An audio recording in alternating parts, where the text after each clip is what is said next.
Hi കൂട്ടുകാരെ, നമുക്ക് വികൃതിരാമനെ പരിചയപ്പെടാം.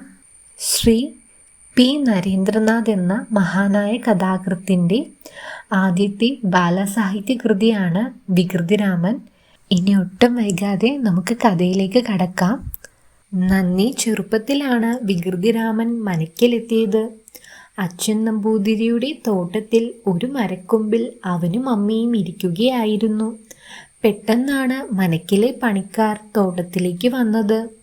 വന്ന പാടെ അവരിൽ ഒരുവൻ ഉറക്കെ വിളിച്ചു പറഞ്ഞു, "അതാ കൊരങ്ങൻ, കൊരങ്ങൻ!" അമ്മ അവനെ മുറുകെ പിടിച്ചു.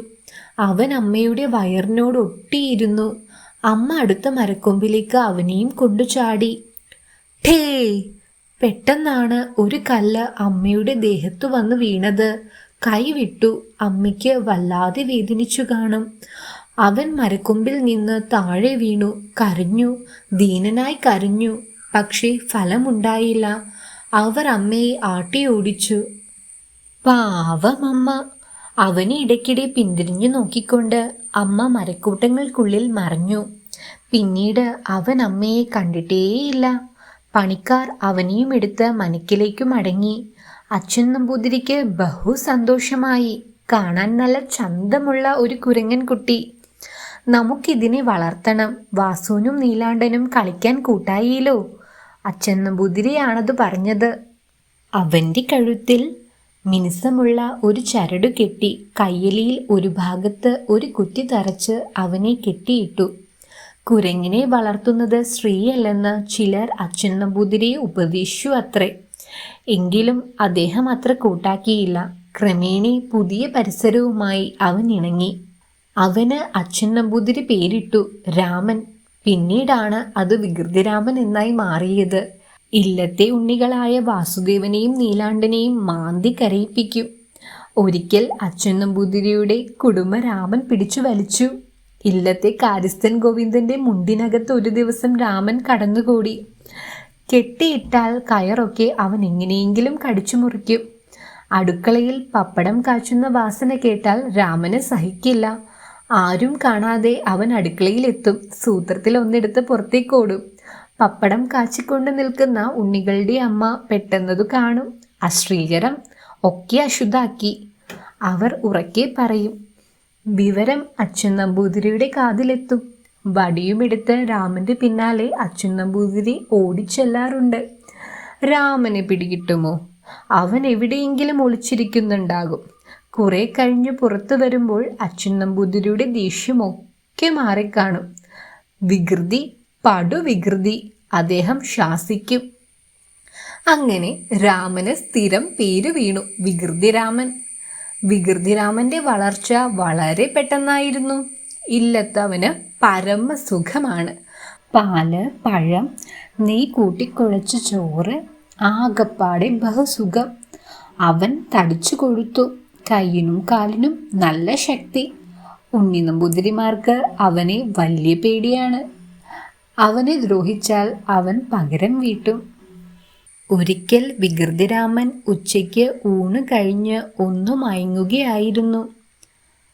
വാസുവും നീലാണ്ടനും പതുക്കെ അവൻ്റെ അടുത്തു ചെന്നു. അവൻ്റെ തലമണ്ടയ്ക്ക് ഓരോ കിഴുക്കു കൊടുത്ത് അവരോടി.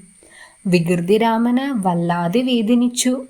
എങ്കിലും അവൻ മിണ്ടാതെ കിടന്നു. പിറ്റേ ദിവസം വികൃതിരാമൻ പ്രകാശത്തിന് മുമ്പ് എഴുന്നേറ്റു. ഉണ്ണികൾ കിടക്കുന്ന മുറിയിലേക്ക് ശബ്ദമുണ്ടാക്കാതെ ചെന്നു. കയ്യിൽ ഒരു ചെറിയ ഈർക്കിലിത്തുമ്പുണ്ട്. ഉണ്ണികൾ സുഖമായി ഉറങ്ങുകയായിരുന്നു. ഈർക്കിലിത്തുമ്പുകൊണ്ട് അവരുടെ മൂക്കിനകത്ത് ഓരോ കുത്തുകുത്തി. പെട്ടെന്ന് ഞെട്ടി നിലവിളിച്ചുകൊണ്ട് അവർ പിടഞ്ഞെണീറ്റു. വികൃതിരാമൻ മുറി വിട്ടിരുന്നു. മുതിർന്നു വരുംതോറും വികൃതിരാമന്റെ വികൃതിത്തരങ്ങൾ കൂടിക്കൂടി വന്നതേയുള്ളൂ. ക്രമേണ അവനെ എല്ലാവരും വെറുക്കാൻ തുടങ്ങി. അച്ഛൻ നമ്പൂതിരി മാത്രം ഇടയ്ക്കിടെ അവൻ്റെ അരികെ ചെന്ന് സ്നേഹത്തോടെ പറയും, "നീ വികൃതി കാട്ടരുതട്ടോ രാമ." അച്ഛൻ നമ്പൂതിരിക്കും വികൃതിരാമൻ ഒരു ശല്യമായി തോന്നി തുടങ്ങി.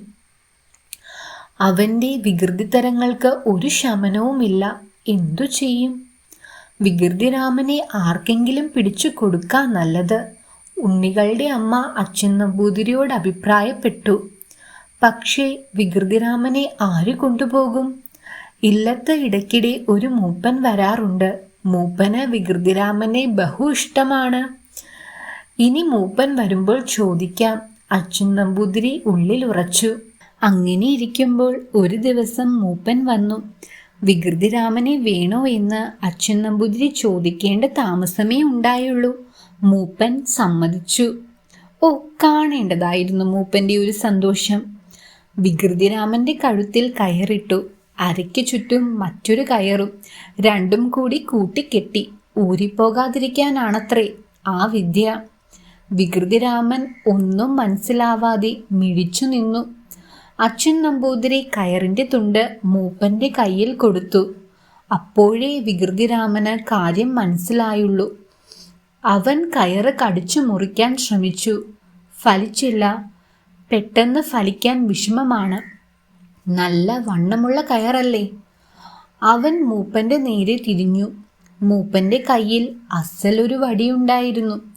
അതു കണ്ടപ്പോൾ വികൃതിരാമൻ സ്വയം അടങ്ങി.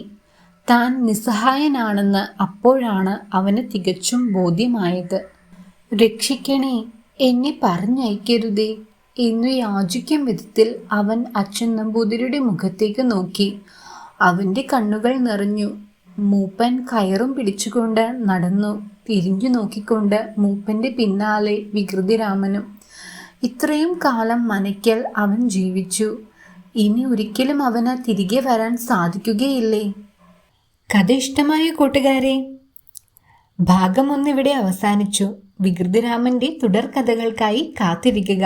അടുത്ത ഭാഗവുമായി ഉടനെ വരാം. അഭിപ്രായങ്ങൾ കമൻറ്റ് ചെയ്യണേ. സബ്സ്ക്രൈബ് ചെയ്ത് സപ്പോർട്ട് ചെയ്യണേ. അപ്പോൾ വീണ്ടും കാണാം. Bye bye.